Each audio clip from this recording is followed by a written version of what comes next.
आपले महाराजांचे किल्ले वर्ल्ड मॅपला आलेले आहेत। आता युनेस्कोच्या सगळ्या वेबसाईट्सवर या किल्ल्यांची सगळी ऐतिहासिक माहिती ही त्या ठिकाणी उपलब्ध होणार आहे। त्यावेळी सगळ्या देशातल्या लोकांनी हे किल्ले बांधत असताना जे चातुर्य आणि जी स्ट्रॅटेजी छत्रपती शिवरायांनी वापरलेली आहे त्याचं मनापासून कौतुक केलं, अभिनंदन केलं। महाराजांचा गौरवशाली इतिहास हा वैश्विक करण्याकरता आणि वैश्विक टुरिस्ट इकडे आकृष्ट करण्याकरता आपल्याला याचा एक विशेष फायदा मिळणार आहे। सर्वात पहिल्यांदा जगभरातल्या शिवप्रेमींचं मी मनापासून अभिनंदन करतो की देशाचे प्रधानमंत्री माननीय नरेंद्र मोदीजी यांनी छत्रपती शिवाजी महाराजांचे 12 किल्ले हे जागतिक वारसा स्थळ म्हणजे वर्ल्ड हेरिटेज साइट घोषित करण्याकरता नॉमिनेट केले होते। खरं म्हणजे माननीय प्रधानमंत्री महोदयांकडे देशभरातनं 7 वेगवेगळ्या साइट्स गेल्या होत्या की ज्यांना जागतिक वारसा स्थळ म्हणून नॉमिनेट करण्याकरता आपल्या सांस्कृतिक मंत्रालयाने भारत सरकारच्या प्रधानमंत्री महोदयांसमोर ठेवलं होतं।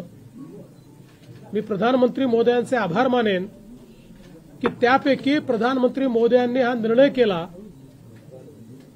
की जागतिक वारसा स्थळ म्हणून छत्रपती शिवरायांचे 12 किल्ले ज्यातले 11 किल्ले महाराष्ट्रात आहे आणि एक जिंजी हा तमिळनाडूमध्ये आहे असे 12 किल्ले नॉमिनेट करण्याचा निर्णय घेतला। आपल्याला कल्पना आहे की किल्ले रायगड, राजगड, प्रतापगड, पन्हाळा, शिवनेरी, लोहगड, साल्हेर, सिंधुदुर्ग, विजयदुर्ग, सुवर्णदुर्ग, खांदेरी आणि जिंजी असे हे 12 किल्ले आहेत। आणि विशेषतः या 12 किल्ल्याच्या संदर्भातलं जे काही स्थापत्य आहे या ठिकाणी वेस्टर्न घाट आणि समुद्र, जंगल अशा सगळ्या या नैसर्गिक विविधतेत कशा प्रकारे याचं स्थापत्य तयार करण्यात आलं, याच्या जागा शोधण्यात आल्या, कशा प्रकारे याचे दरवाजे असे तयार करण्यात आले की जे कोणाला दिसत नाहीत, प्रत्येक ठिकाणी माची कशा तयार करण्यात आल्या, अशा सगळ्या गोष्टी या आपण युनेस्को समोर ठेवल्या। याच्यामध्ये जवळपास वर्षभर त्यांचं डेलिगेशन येऊन त्यांनी सगळ्या किल्ल्यांना व्हिजिट केली। आपले सांस्कृतिक कार्यमंत्री आशिष शेलार यांच्या नेतृत्वामध्ये एक डेलिगेशन आपण तिकडे युनेस्कोमध्ये पाठवलं। त्यांनी टेक्निकल प्रेझेंटेशन केलं। त्यानंतर जे काही वेगवेगळे याच्यामध्ये देश आहेत ज्यांना मतदानाचा अधिकार आहे, तसं तर सगळे देश याचे सदस्य आहेत पण एकूण 20 देशांना मतदानाचा अधिकार आहे। या सगळ्या देशाच्या अँबॅसेडर सोबत मी स्वतः देखील बोललो। आपले एक्सटर्नल अफेअर्स मंत्री आहेत जयशंकरजी, त्यांनी सचिवांनी, सांस्कृतिक कार्यमंत्री गजेंद्रसिंह शेखावत यांनी त्या ठिकाणी त्यांच्याशी संवाद साधला।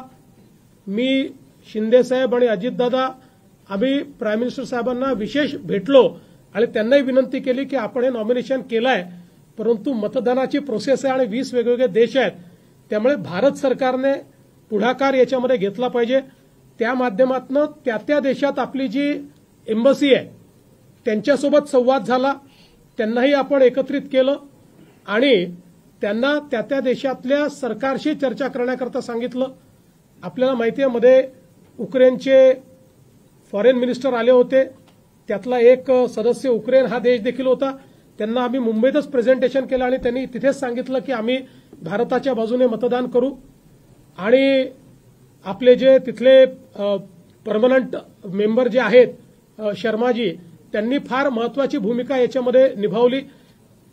काल ते आणि आपले अप्पर मुख्य सचिव जे आहेत खारगे हे दोघं त्या ठिकाणी उपस्थित होते आणि 20ही देशाने आपल्या बाजूने मतदान केलं आणि एकमताने छत्रपती शिवरायांचे हे किल्ले हे जागतिक वारसा केंद्र आहेत अशा प्रकारे घोषित केलं। त्यामुळे हा शिवप्रेमींचा एक मोठा विजय आहे आणि त्यावेळी सगळ्यांनी ज्यावेळेस वेगवेगळे टेक्निकल प्रेझेंटेशन झाले त्यावेळी सगळ्या देशातल्या लोकांनी हे किल्ले बांधत असताना जे चातुर्य आणि जी स्ट्रॅटेजी छत्रपती शिवरायांनी वापरलेली आहे त्याचं मनापासनं कौतुक केलं, अभिनंदन केलं आणि अनेक लोक आश्चर्यचकित देखील झाले की किती पुढचा विचार याच्यामध्ये करण्यात आला होता।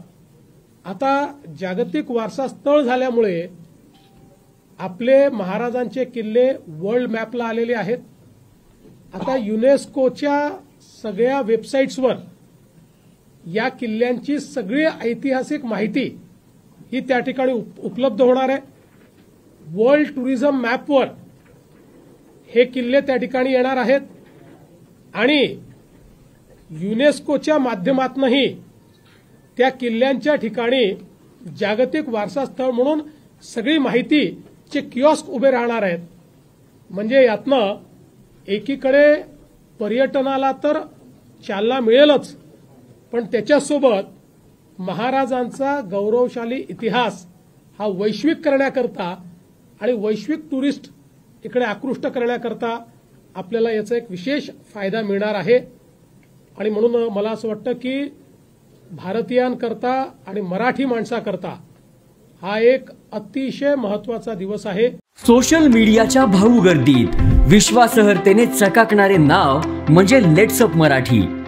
सगळ्यांना, सगळ्या नागरिकांना ती स्पीच, ती लेट्सअप वरील मुलाखती म्हणजे विचारांचा खजिना। त्यानंतरच्या निवडणुकीमध्ये मला सोडून गेले। बातम्या केवळ वस्तुस्थिती सांगणाऱ्या, न प्रोपगंडा, फक्त जनतेचा अजेंडा।